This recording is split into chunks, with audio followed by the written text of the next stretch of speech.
This is BBC Two. Now, time for Newsnight with Kirsty Walk.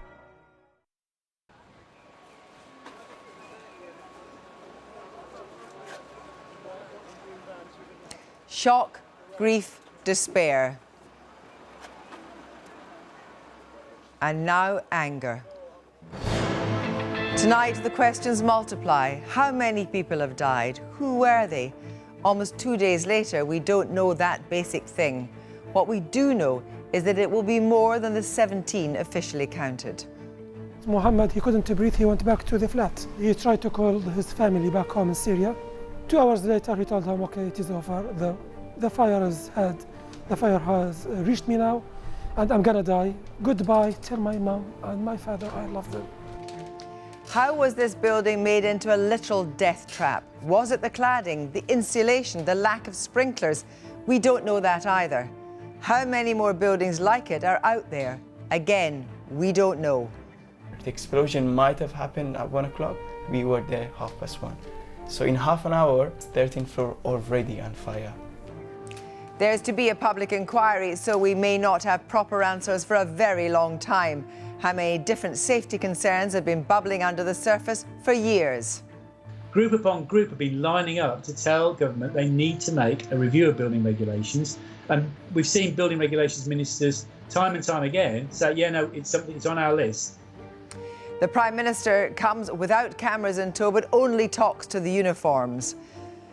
Jeremy Corbyn meets the public. Is this, like Hurricane Katrina, becoming a defining political issue? We'll ask the leader of Kensington and Chelsea Council.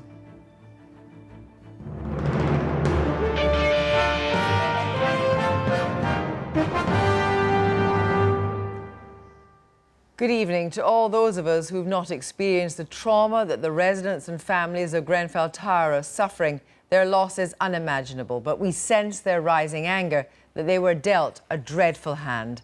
They lived in a building which was quite simply not safe. Repeated pleas by residents and warnings that something awful would happen went unanswered.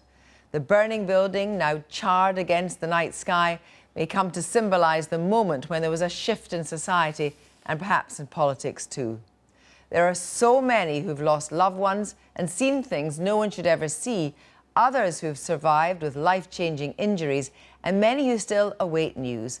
Let's get a sense of the mood on the ground tonight. Joining us from West London is Derek Wilson, pastor at the Christian Centre Trust Tabernacle, who's helped with the relief effort. Good evening, Derek Wilson. Tonight, of course, so many people are still missing their loved ones. Who is helping them tonight? I think what's really beginning to happen, what I'm sensing in the community, is that reality is beginning to set in, that really there are no more survivors. And at this time there's a lot of frustration, a lot of anger, obviously, of what has happened that could have been prevented.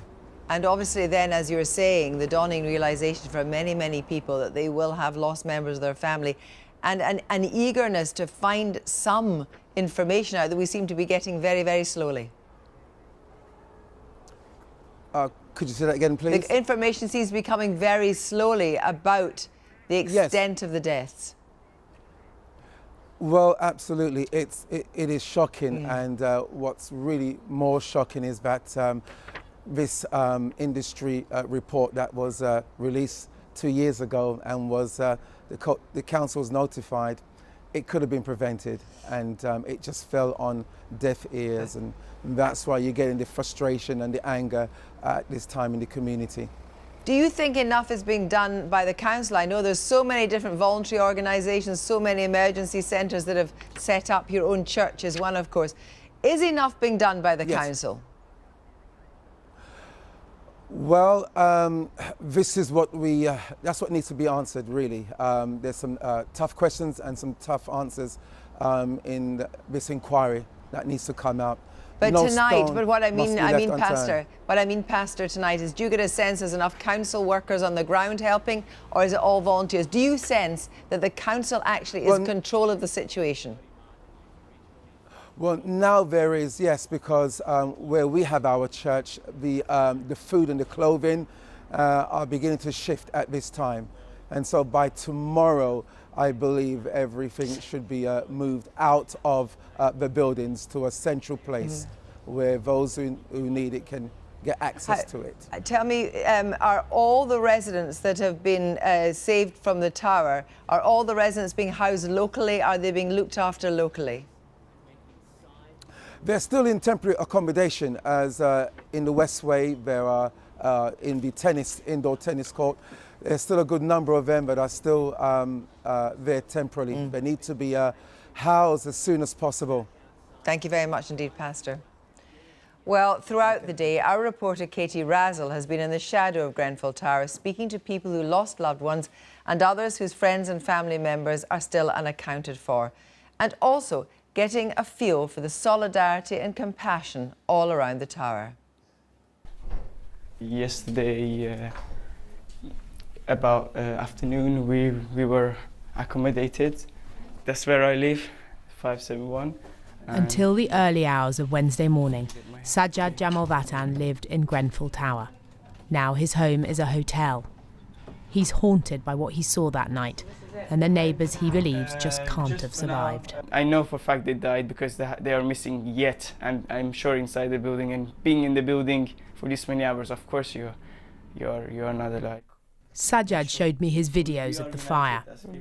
This was when I found my mom, and at the same time, I think I found my mom 1:30, 15 minutes after. By then it's really on fire. This is the flat that I live in, and it's completely on fire. He was leaving the cinema with his sister when his mother called from home to say their block was ablaze. He found her after an agonising wait. So I tried to go inside the building to save my mom, and I saw a firefighter going at the same time with me. He tapped on my shoulder, he stopped me, said, "There are only people who can come out, nobody is allowed in." So, and then I was like, my mom is there. And I ran, and the first person I saw was my mom, and I was so happy. But happiness just lasted for 10-20 seconds. Many people were on their phones talking live to their kids, wife, And one of them were Iranian. He was talking us, telling his wife what to do. We told him, get her a wet towel, tell her to get a wet towel, put on her mouth and her daughter's mouth, and get on the floor to avoid the gas, to avoid the explosion. Did they get out, do you think? No. Newsnight understands from a firefighter who went inside the building that they knew after 11 o'clock yesterday morning they would be unlikely to find any more survivors. It was the worst they'd seen in all their years of firefighting. A block of around 600 inhabitants from diverse backgrounds still smoking today. More than 50% of them were Muslims, from Morocco, Turkey, Iran, from Somalia. There were English people, black Muslims. So what do we know of who lived in Grenfell Tower? Iranian-born Sajjad lived with his family in flat 10 on the 3rd floor, just a floor below where the fire is believed to have started. Other survivors include, on the 9th story, the Moroccan Chebiouni family of 4, who fled when Saleh Chebiouni smelt smoke and woke up to see flames outside. And from the 11th floor, Mouna El Ogbani, who escaped with her husband and 3 children when a friend called to tell her of the fire. It's the poor souls who are missing or dead who keep Sajjad awake at night. I just can't close my eyes when I know people just, died in front of me. Because you saw it, did you? Yeah, I saw it. I saw people jumping out from the building, not one, not two, many. Couldn't avoid looking at them. Yesterday we heard of a family on the 21st floor, 20-year-old Yassin Wahabi and his parents, brother and sister. Relatives told Newsnight there were rumours on social media the family is dead. Officially, they're still missing. This from a friend today. It breaks my heart because the thing is, social media is going out there saying that he's confirmed this, he's confirmed that, and that's not the case. And those messages are going to his family and friends, and it's distorting everything. No one in that tower has been confirmed. On the 14th floor lived Syrian brothers. University student Mohammed Al-Hajj Ali was overwhelmed by smoke and returned to their flat while his brother escaped. friends have confirmed he perished after a long phone call home to a friend in Syria. For 2 hours he was on the phone.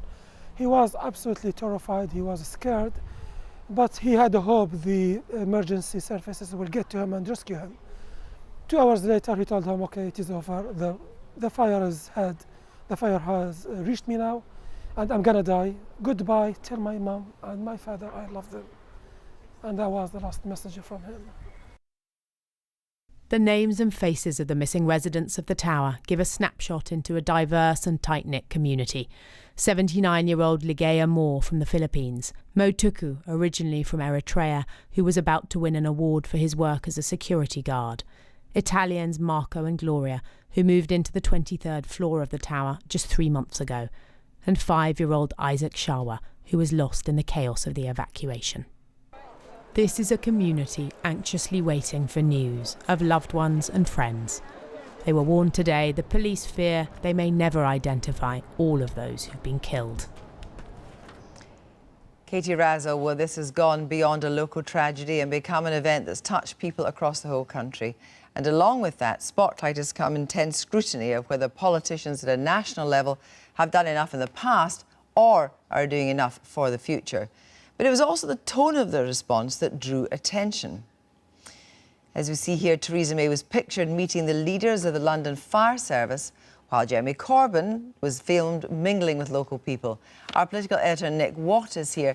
How is that political response being judged? Well, there is alarm amongst Conservative MPs that those rather stilted pictures of the Prime Minister could provide a defining image of her premiership. One Tory MP said to me, the Prime Minister is behaving as the Prime Minister behaved in the election. Her limitations are now there for everybody to see. Now, I have to say that in my experience, when Theresa May visits the scene of a tragedy, she always goes out of her way to ensure that she is not a burden on the emergency services. So this today was a private visit, there were no cameras in tow, and there were limited discussions with the emergency service leaders and, crucially, volunteer leaders, but there was no meeting with the residents. And as I understand it, the Prime Minister wanted to hear directly on the ground what had happened before deciding what to do. And she had been told that the fire had spread in a, quote, strange, unpredictable and volatile way. And when she heard that, she said there are huge questions to be answered. And so later on, she announced that there'd be a judge-led public inquiry. And she says that will report promptly. Nick, thank you very much. Well, Nick Paget-Brown is the Conservative leader of Kensington and Chelsea Council. Good evening, Nick Paget-Brown. When were you last in Grenfell Tower? I went to the opening of the Dale Boxing Club last summer, just after the end of the refurbishment of the tower, and we were delighted that not only we'd found more homes in the tower through a judicious conversion of certain rooms, but we got the Dale Boxing Club, a wonderful. So I went to a very happy opening. But not up the tower? In the tower on a lower level. And then when the tower was originally, the refurbishment was completed, we went into a tenant's flat further up to look at the new kitchen, the new heating system, and the new windows. But by that stage, you were aware of residents' concerns about the refurbishment? Some residents were very concerned about the refurbishment, the whole concept of the refurbishment. Some residents were very pleased that it was at last addressing some of the problems they'd had with heating and either being very hot or very cold, and that we had invested £10 million making this. So we'll know more about what exactly has gone wrong with the public inquiry, but there are certain things that we can talk about now because obviously this is your area. Things will have to move quicker than the public inquiry, one assumes. So how many towers in Kensington and Chelsea have similar cladding? As far as I know, there are no other towers with that cladding. That tower was reclad as part of the renovation that took place. So no other towers have modern, old towers have modern cladding? As far as I'm aware, no other towers in Kensington and Chelsea have that particular form of cladding. And you won't be putting on cladding even like that with the same components in the future? Tell me, how many towers do you have without sprinklers? The towers with and without sprinklers, that will vary according to what the fire inspection requires that they have. No, but some towers are new towers which do have sprinklers, some are old towers that don't. How many old towers do not have sprinklers? Some of the towers built before the early 1970s won't have integral sprinklers. How many? I can't give you a number as to how many. You haven't checked up since the fire?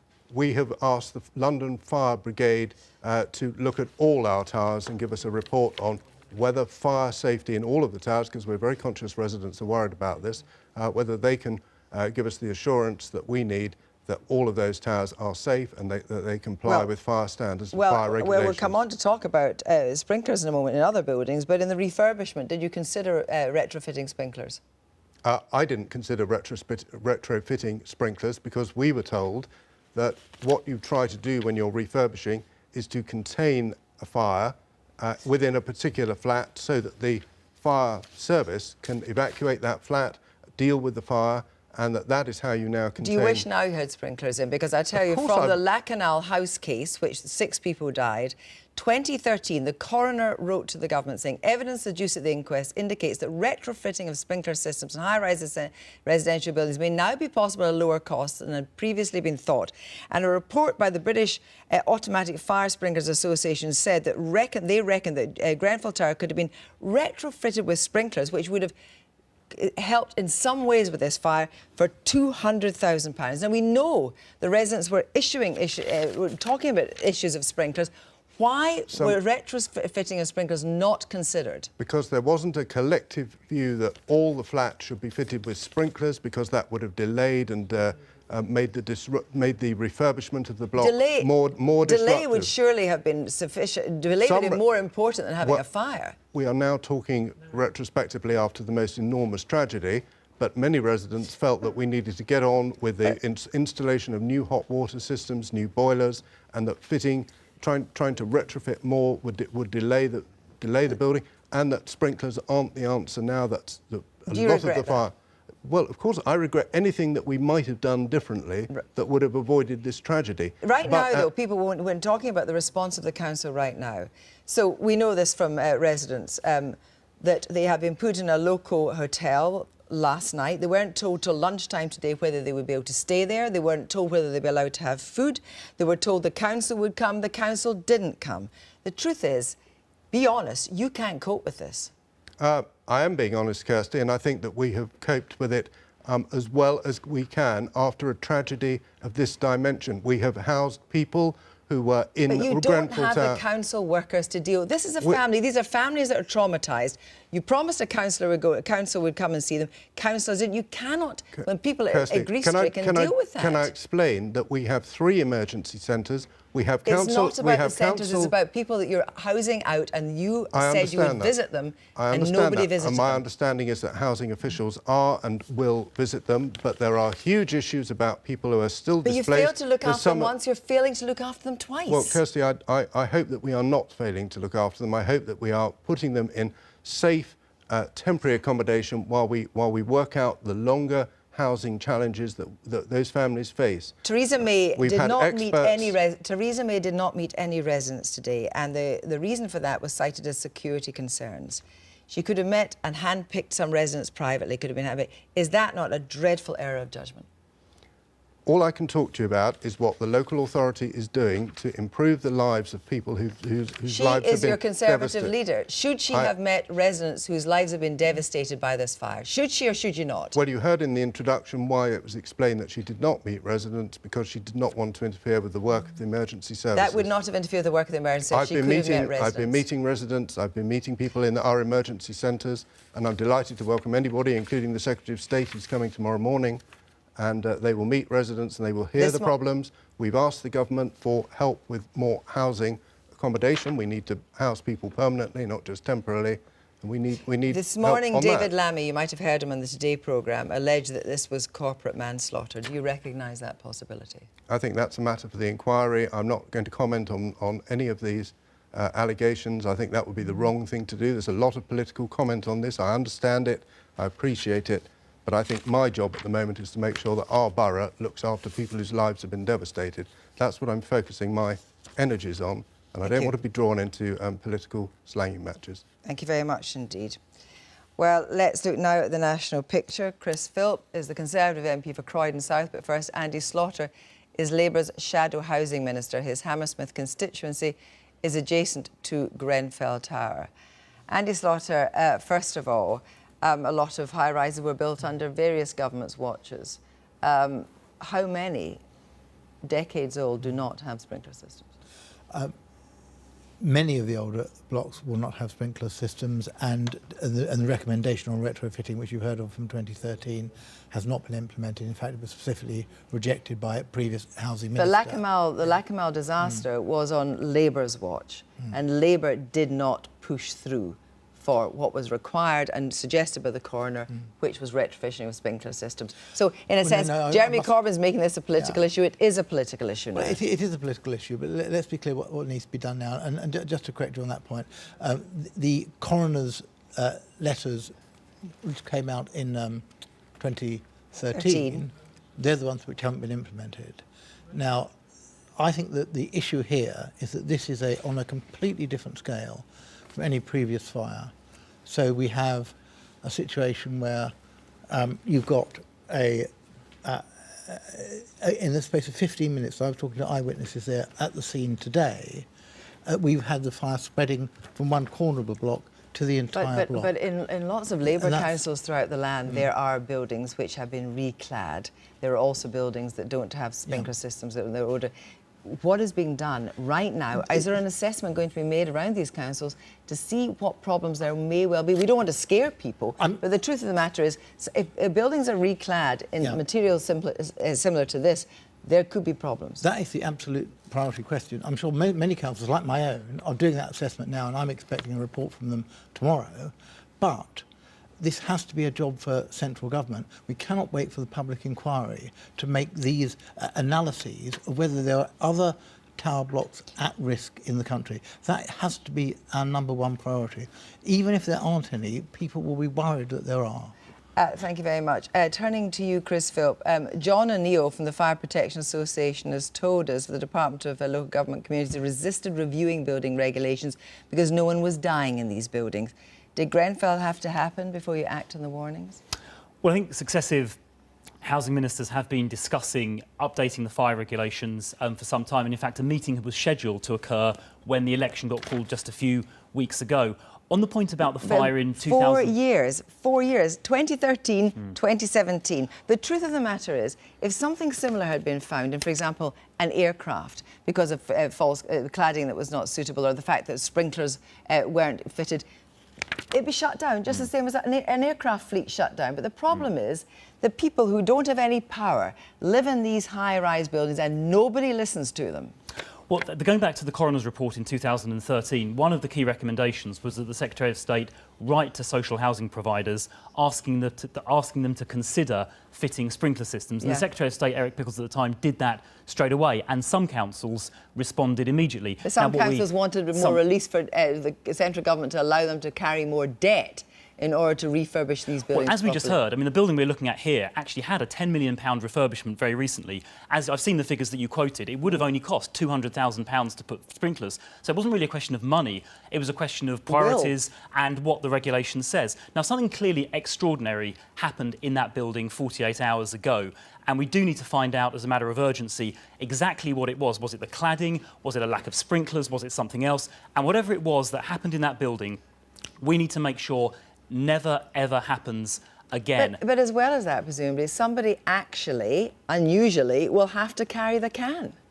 Well, I think if that public inquiry, led by a judge appointed by the Lord Chief Justice, so completely independent, they can call any witness they choose, if they find an individual or a corporate body failed in their duty, then clearly prosecutions should follow. But that is something the public inquiry will have to look at and report on. What do you think the government should do in the interim, straight away before the public inquiry? I think in the interim, it has to do two things. It has to give reassurance to the hundreds of thousands of people who live in tower blocks that they are safe, but it also has to give assurance to the people who live around Grenfell Tower who are justifiably very angry that their concerns have not been listened to. And in setting up that inquiry, it has to be open and transparent, and people have to be persuaded, as they're not at the moment, that it is going to read the truth. And if it does read the truth and people are responsible, then they must be punished for it. I think there should perhaps also be a sort of an early interim report after a matter of a few weeks or maybe a couple of months. If there is any critical failing, for example, like the cladding is highly flammable, which some people are suggesting, we need to know about that in a matter of weeks. And move people out the buildings. And if there are other buildings which have that dangerous cladding, then immediate action needs to be taken in a matter of weeks or months, not in a couple of years. Well, presumably you're suggesting then if there's similar cladding in other buildings, then people should be moved out immediately, not in a couple of months. If it's flammable, yes. Let me just talk to you about Theresa May, because we understand, perfectly understandably, that she did not want to interrupt the work of the voluntary services or indeed the emergency services, but she chose not to meet residents, and it was cited as being for security concerns. To me, that seems quite extraordinary, because people could have met her in private. It could have been perfectly safe to meet people. Do you think that that really showed somebody that was showing her compassionate side? Well, I'm not sure it was just security concerns. I think she was keen not to intrude and cause disruption at a time of intense anxiety and grief. I mean, the people concerned were still searching for loved ones. Isn't it important to have your Prime Minister show that she cares? Well, she does care, because she's launched a public inquiry, and what she's trying to do is be practical. Talk to the emergency services, find out what needs to be done, rather than grandstanding in front of the TV cameras. Now, I'm sure she will meet the families, but the day after they've lost their loved ones, I'm not sure the last thing you need is the Prime Minister of the country sort of elbowing their way in, to be honest. Can I say, I've spent a lot of the last 2 days down there. I was there with Jeremy Corbyn, who went this morning. People didn't think he was intruding. They thought he was showing simple human sympathy and kindness. Thank you both very much indeed. Well, the public inquiry will take evidence for all manner of experts, contractors, councillors, emergency services, community organisations, politicians and hopefully residents. But it doesn't take a public inquiry to say that a review of building regulations covering fire safety was promised by Theresa May's Chief of Staff last year, but has not been published. The reason for that review was, as we were talking about, the fatal Lakanal housing fire in 2009, a multi-storey block in which 6 people died. The coroner in the Lakanal house inquest said that the government should encourage providers of high-rise housing to consider retrofitting sprinkler systems. There was none in Grenfell, and there are 4,000 tower blocks in the UK that don't have sprinklers. Well, we'll be talking to the lawyer for the Lakanal residents in a second, but first, last night, our policy editor Chris Cook reported on details of the material with which Grenfell was cladded. He's been looking more closely at the issue. Here's his report. One of the most important questions to answer quickly is how many other buildings are at risk from fires of the sort that devastated the Grenfell Tower? Right now, that's a very hard question to answer. To really understand the tragedy that unfolded this week in Kensington, it may help to appreciate a success story from Camden. Back in 2012, there was a major fire on the 17th floor of the building behind me. Our pensioners' flat was completely destroyed. But the fire didn't spread. It was contained by the walls and floors and the external features of the building. So the fire brigade were able to get here and stop it from getting into any other flats. A personal tragedy was prevented from becoming a much bigger disaster. One explanation for why the fire spread so quickly in the Grenfell Tower was that the fire appears to have spread over the outside of the building via the cladding. That's insulation added to the exterior of the building during a refurbishment in 2015. This broad design of cladding is in wide use. You pin a layer of insulative material to the outside of the building, then leave a small gap, then add a waterproof layer to guard against the weather. It was this outer layer that Newsnight revealed yesterday was of a design that wasn't as fireproof as it might have been. But experts have also called into question whether there's a bigger national problem, not with Grenfell Tower in particular, but with materials being used in general in cladding. The Fire Protection Association has been conducting tests on widely used insulation material, for example. So typically we will fill a wheelie bin with cardboard, plastic bottles, the sort of normal stuff you see in a normal recycling bin. We put it up against the cladding, we set fire to it. You get some initial charring, but within a very short space of time, the fire has got into the expanded polystyrene and shot up. Theresa May today announced an inquiry. Whether we take enough care to keep such combustible material safely boxed in is one of the questions it will need to answer. I am today ordering a full public inquiry into this disaster. We need to know what happened. We need to have an explanation of this. We owe that to the families, to the people who have lost loved ones, friends, and the homes in which they lived. One of the first questions, though, is how widespread is the sort of arrangement we saw at the Grenfell Tower across the country? Where we've seen the widespread installation of buildings, retrospective installation of buildings, is generally in social housing. And the installation materials of choice tend to be combustible or of limited combustibility. It's very rare that I'm seeing installed in residential accommodation non-combustible installation material. We may have problems because we're quite slow to update our building regulations. I'm absolutely amazed that your regulations haven't been looked at for over 10 years, as I understand it. With all of the developments that are happening with materials, we see some of these fires that are occurring around the world. We have lessons that we learn from other countries, new materials that are being developed, research that's carried out. A 10-year plus review of regulations, I don't think is acceptable. But there's been resistance in Whitehall to regulation reform, and in part it's because officials didn't see the danger. Conversations that we've had with officials at DCLG very, very recently have pointed out that people aren't dying in these buildings. And so, while no one was dying, it didn't matter.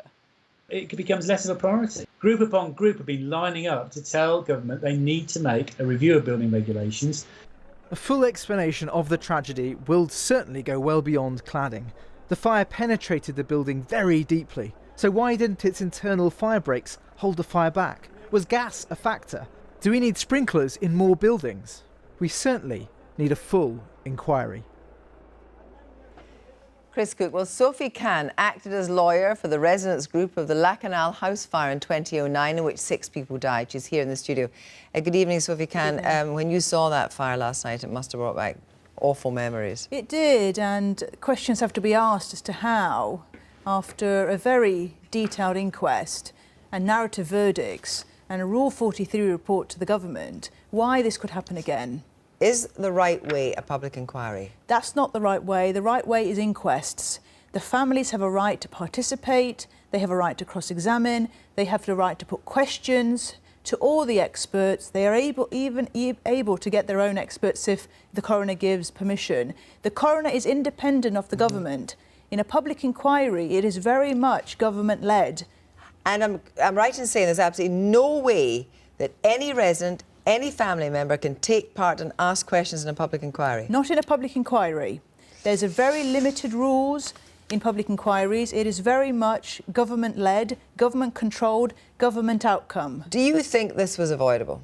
This was avoidable, 100%, because the sprinklers, even though it wouldn't have saved the building, I think it would have saved the individuals inside the building. It would have given them time to get out. The building, I believe, would have perished, but the individuals wouldn't have perished. And this is not just after the Lacanal house. There is studies here. Is it your experience that, by and large, residents and residents association are not listened to? They're not listened to, but also the fire assessments. We have to look at the fire assessments, because here there is a fire issue as well. It's not just the council we need to look at.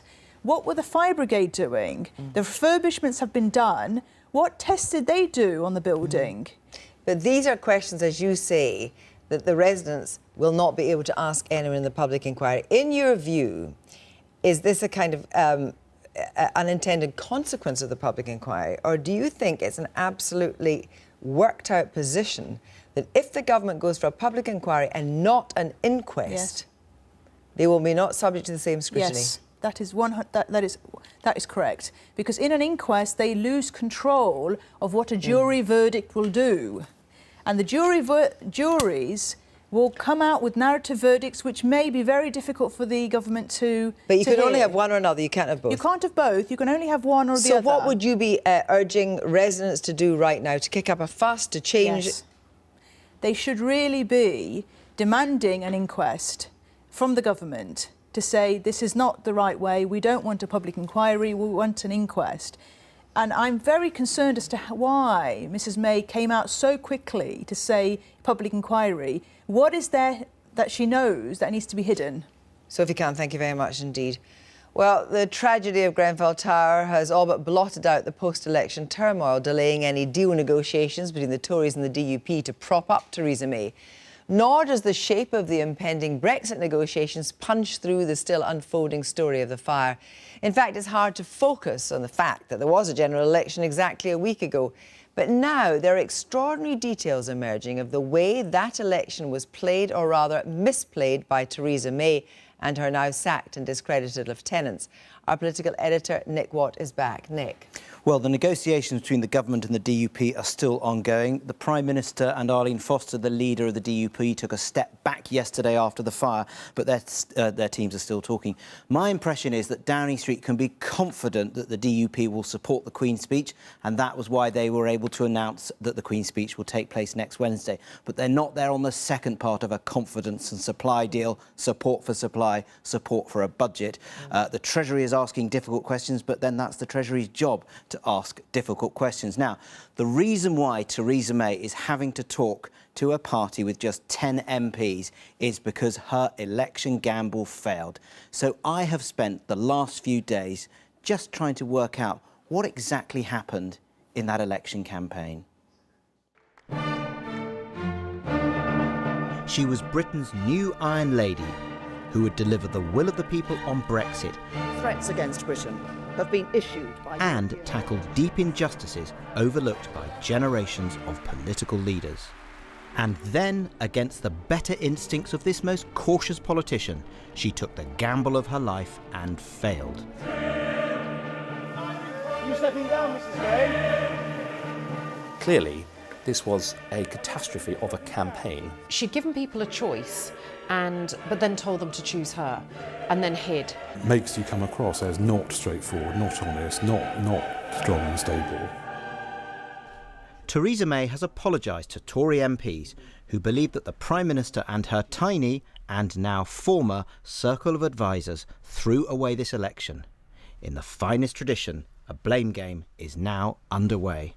Insiders who toiled away here at Tory HQ have identified two fundamental flaws with the campaign. There was no clear line of authority between the main figures, the Prime Minister's Joint Chiefs of Staff, Nick Timothy and Fiona Hill, and the Australian polling guru, Sir Linton Crosby. And then there was what has been described as complacency. The number 10 inner circle never feared they would lose this election, and so they never took Jeremy Corbyn seriously. After a less than friendly welcome, the defining moment of the campaign came in the wake of the manifesto launch. Within days, Theresa May was forced to embark on a hasty U-turn over the central pledge, the so-called dementia tax. Newsnight understands that the two cabinet ministers with responsibility for social care, Jeremy Hunt and Sajid Javid, were only informed of the policy in the 24 hours before the launch of the manifesto. Instead, the social care section drew on initial work for a green paper led by the Cabinet Office Minister Ben Gummer, who co-authored the manifesto. I've been told that other cabinet ministers were consulted extensively on those parts of the manifesto related to their briefs, but ministers were only given a copy of the whole manifesto shortly before the launch and around 20 minutes before the media. Even the head of the Prime Minister's Policy Board wasn't consulted. I wouldn't expect necessarily in a snap election it gets signed off by Cabinet and it goes through a series of negotiations, presumably, and discussions. So I wouldn't expect to be holding the pen on the last draft, but I didn't see any draft. And I think there was a culture in the campaign of we, the 5 or 6 of us, are going to do this.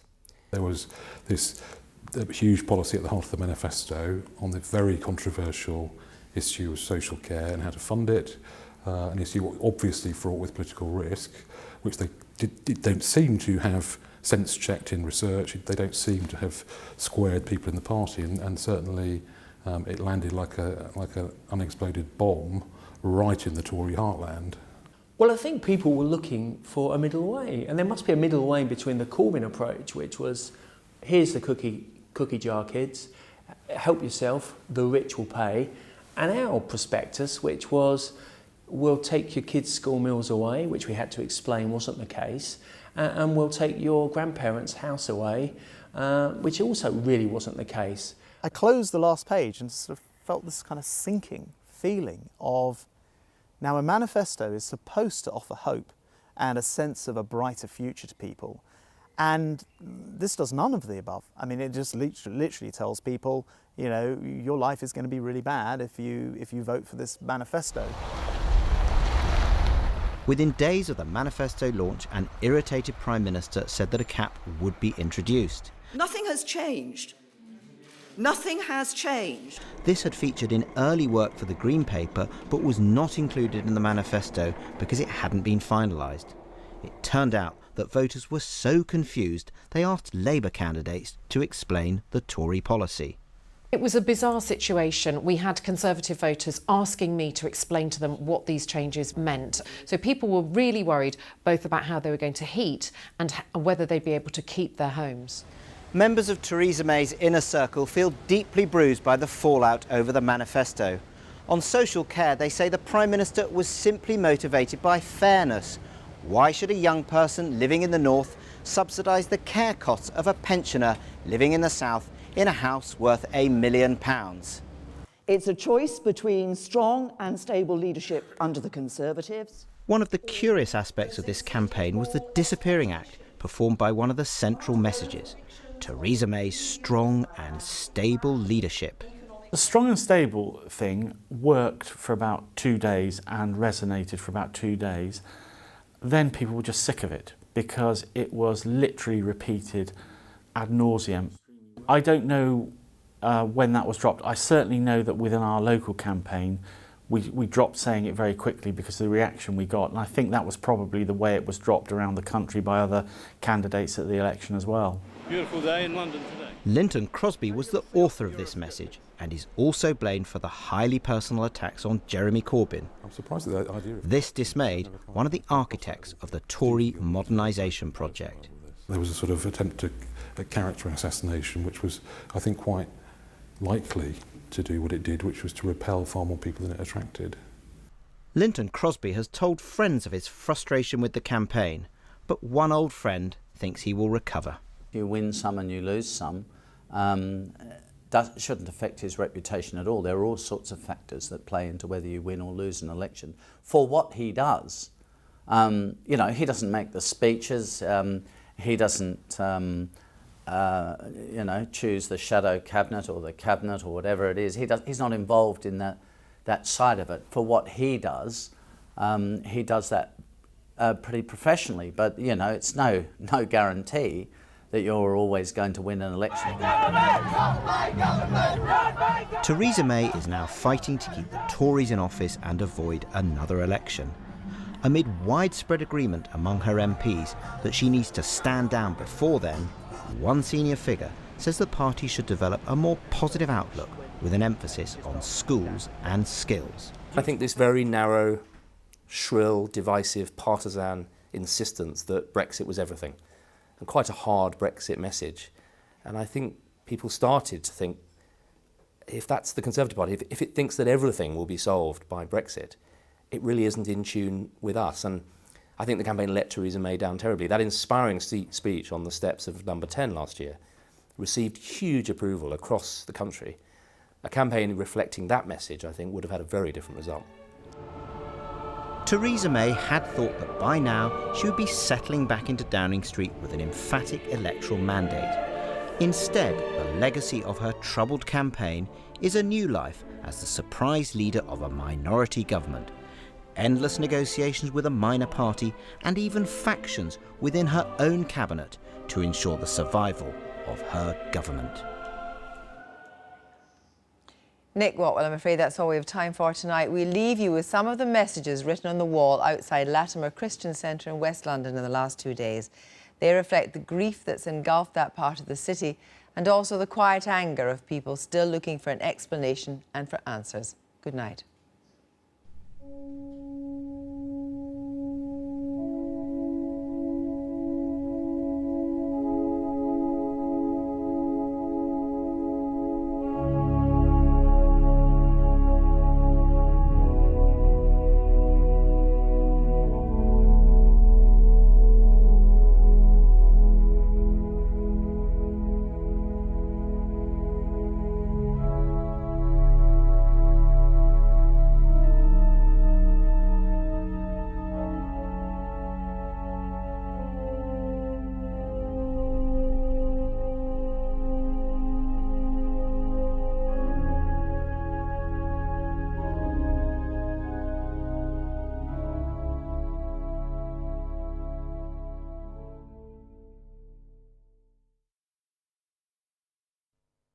Good evening. A cold front moved across the country, introducing slightly fresher air today, and that's good news in terms of the feel through the night. Much